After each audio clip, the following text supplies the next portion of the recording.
I guess it will be Fantasy or Sun playing against Stats in Game 5. I'm trying to think which one would be better. You might want to play Fantasy just because PvP is kind of iffy. Hmm.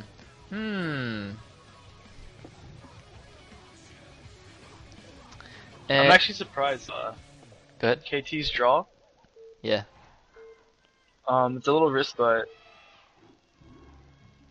I think they're really trying to 3-0 or 3-1.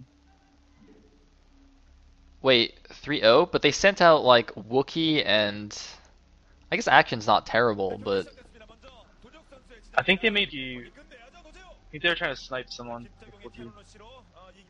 yeah, maybe. Why, I don't know. Why else wouldn't a rookie, a rookie, like Wookiee for gaming?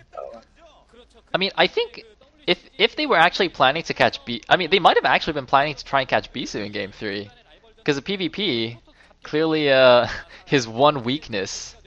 So maybe Wookiee actually had like a fancy build planned, and then he just gets cannon rushed.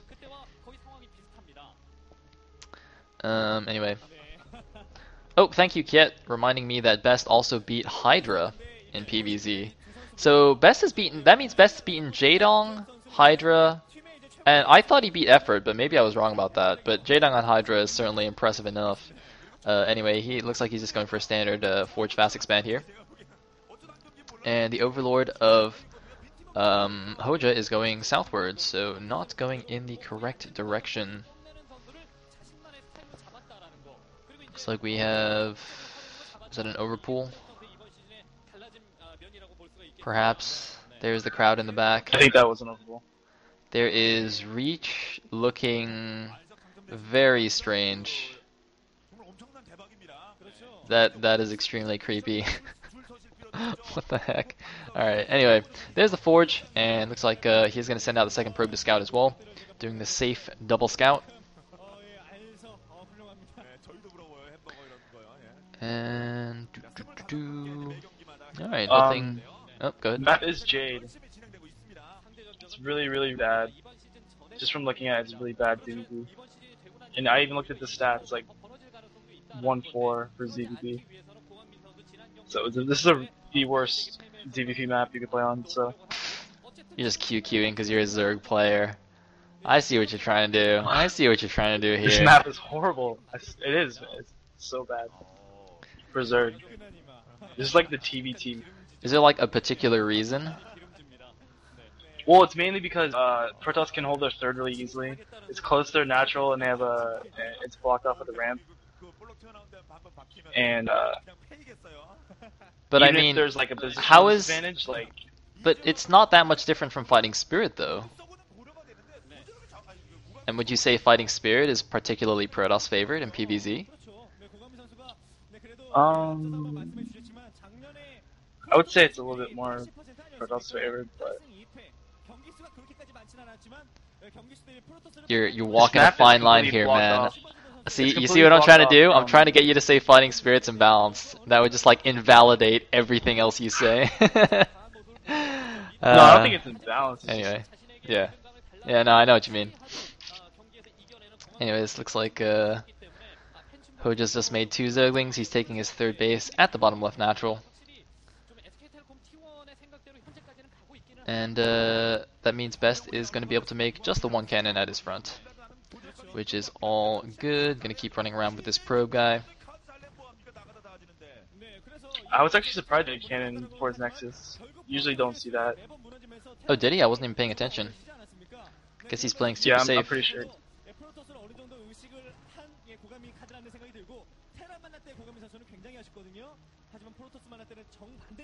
Looks like probe almost getting taken down here. Is that Zergling? It's going around. It's trying to intercept. Oh, 1 more hit.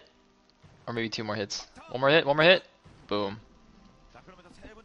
Scouting probe finally gets taken down. Looks like nothing else fancy going on. Lair has started. There's a Summon X core at the kind of hidden there at the top right.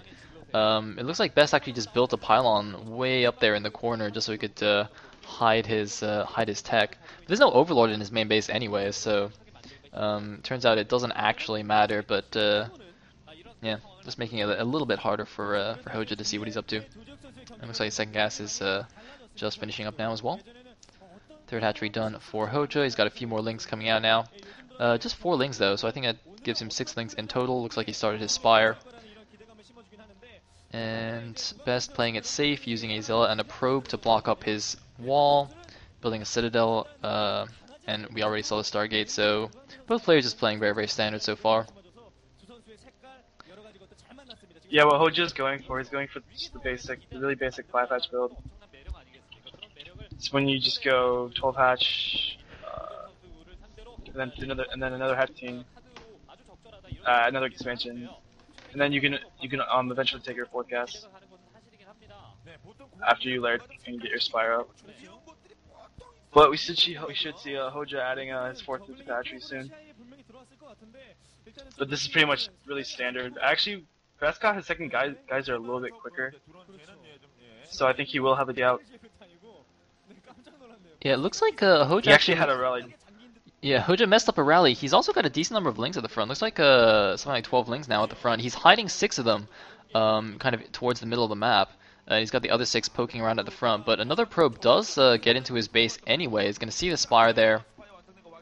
It saw the 4th hatchery there at the natural, and there is the 5th hatchery at the bottom left natural as well. And it looks like we have 2 Stargates coming out from Best.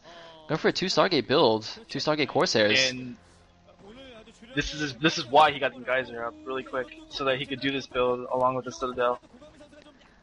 It's actually a really smart thing to do if you can hide that second Stargate. Because if you put that Stargate in corner, Scorch aren't going to be able to scout it. Because that's the first thing Zerg builds when they get their Spire up. There are Bisu and Flash, and the ace players of their respective teams. And there is the probe trap in the back of the main mineral lines. Of course, that is intentional. He will use that to stack his Corsairs, much like Zergs use Overlords to stack their mutas. And it looks like a bunch of Speedlings are running around in the middle of the map. That's actually, oh my god, he actually got Burrow! He has burrowed a bunch of Speedlings at the front of the Protoss base. This is very, very fancy. Wow, I'm not 100% sure what he's thinking now. Is he just gonna like wait for the Protoss army to come out and unburrow underneath them and maybe snipe some Templars? I think that actually that might be really, really smart, because basically what happens when you kind of A-move your Protoss army across the map, the High Templars are much slower than the other units, so they kind of lag behind a little bit, so the Lings can actually just pop up and snipe the Templars in the back. But it looks like the Corsairs are going to take down the Overlords here, allowing the DT to get into the main. The drones all burrow to defend themselves, so Hoja reveals the fact that he has burrow. I'm not really sure if that was the best idea right there to show that he has that, but it looks like DT is going to get into the main here. The slow Overlord is trying to run in. 2 drones do get taken down by the DT. He's got, looks like 4 drone kills altogether right now, and just everything is burrowed. Hoja, I think he's got more burrowed units than unburrowed units. Looks like he now unburrows all the drones at his main. His third base is still mining okay, but actually if the Corsairs go over there, there's no Hydras over there, so Best could actually just take out that base, I think. Looks like, oh, he does have a decent number of Hydras now at his natural, though. He's going to be able to defend that. I think he really should get a Spore up at each natural. And look at this, a ton of cannons actually being made at the front of Best's base. Just a little bit scared of a counterattack. But there's no counterattack coming, as we can see. Hoja just going to turtle up a little bit here. And I'm not sure, do you think all those cannons were actually necessary? I mean, you can see with the Corsairs exactly what's going on, right? Yeah, I think the reason why he built those is because he just kept adding Hydras, and he still sees with these Corsairs that he's not adding drones. He's just gonna keep adding Hydras. So these cannons are actually gonna help him a lot. All he has to do is keep adding Corsairs and just delay for his storm, and he's actually ahead right now. And there are so many burrowed Lings on the map, just like waiting to jump out and snipe some Templars. And, oh, looks like a couple of Overlords going to get killed here at the natural. Oh, there's one DT actually waiting to go in here. Overlord speed still not finished. Man, he really needs that OV speed at this point. There is Best looking focused. The Hydra's moving in now. Those borrowed Lings have actually just not done anything useful this game. It's quite fancy, and I guess the borrow did kind of help save some drones. But, well, I mean, it's not terrible. Burrow's pretty cheap, so that's fine.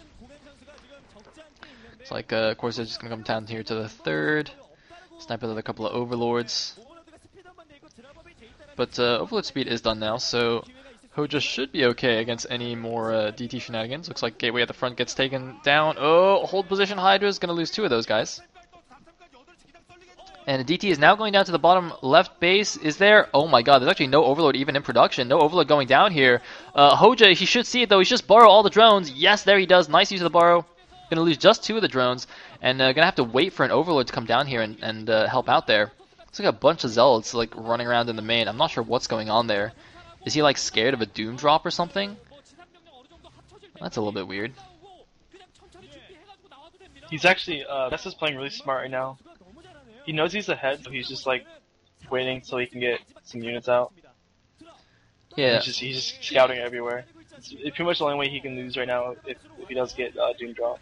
Oh my god, that hatchery. But, I mean, that hatchery looks like it Hoja. might go down. The Overlord is coming in. It's gonna be so close. Oh my god, it's like 170 HP left. Oh It's my got like god. 4 shots left on it. I think he's gonna take down the hatchery. The hatchery is going to go down. Oh my god, Hoja loses his 3rd base. Devastating blow, but now the units are moving out, and there's the Umbro. He's going to snipe the High Templars, as I said. Is he going to get the other High Templar? He's going to go for it. The Storm gets off, but it doesn't matter. He gets the High Templar, and he can just re-borrow those Zerglings as well. So nice move there by Hoja. That was so nice. Indeed, very, very cool. He still has a second group of Zerglings to do that with, so that's going to keep him alive for a little bit longer. But, you know, having killed that hatchery, Best is definitely in a very nice position right now. Looks like Hoja's going to leave the drones there and distance mine to that other hatchery. Of course, just kind of due to the map architecture, that hatchery is quite far away from the mineral lines. On some other maps, like that hatchery would be a lot closer. I remember... What game was it? I don't know, there was some game I remember where, like, the main hatchery got sniped, but it didn't matter because there was another hatchery just right next to it. Anyway, a bunch more lings are borrowed here. 3 lings borrowed at the 3rd, denying Best from taking that. Very, very annoying. Annoying move by Hoja there, and there's another High Templar. Is he going to use the lings? He could just run in with the Hydras and snipe it as well. No, it looks like he's going to back up with the Hydras. He could unburrow those lings and snipe the probe though, that'd be quite good. And looks like, oh, there is the unburrow on the lings. Isn't quite as effective this time, of course, because Best is aware of this now, so playing a little bit more carefully. And he does have the Observer as well, but it looks like a lot of Hydras and a Lurker there. And, oh, I think that was a missed burrow on the Hydras. Hoja messes up on the control a little bit. Burrows something like 6 of his Hydras by accident when he only meant to borrow the Lurkers. Bit of a miscontrol. And just gets completely stomped there in that fight.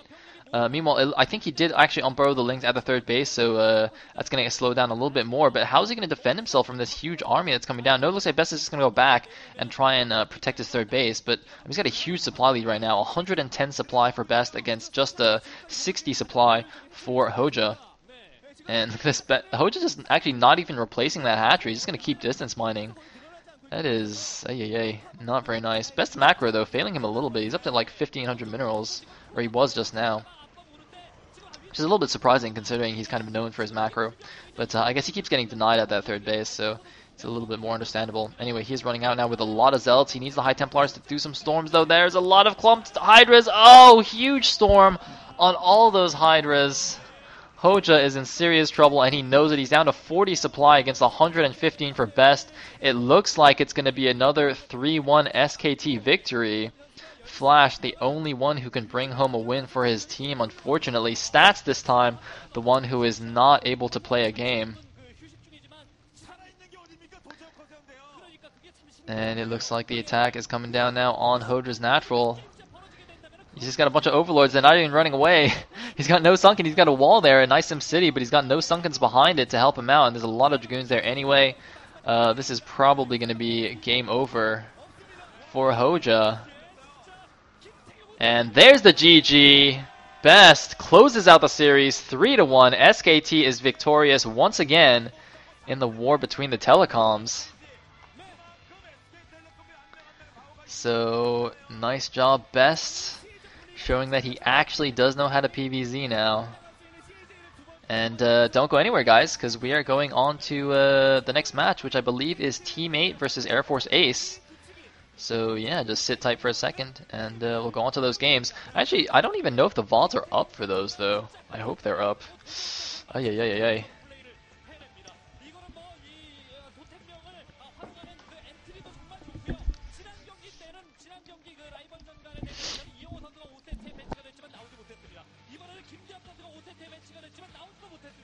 전체적으로 벤치의 머리싸움에서의 승리도 SPLkom T1 쪽으로 가져갔고 그리고 어떤 선수를 만나도 이겨내는 전략과 선수를 가지고 있고 기세까지 좋은 SPLkom T1의 구천명 조합 정말 전체 최강의 모습을 보여주고 있네요. 네, 자, 오늘 경기 제외하고 이영호, 김대현.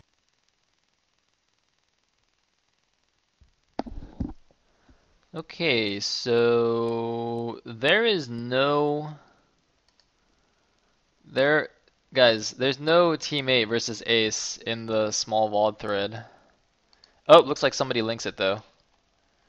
Ah, thank you very much. Thank you very much.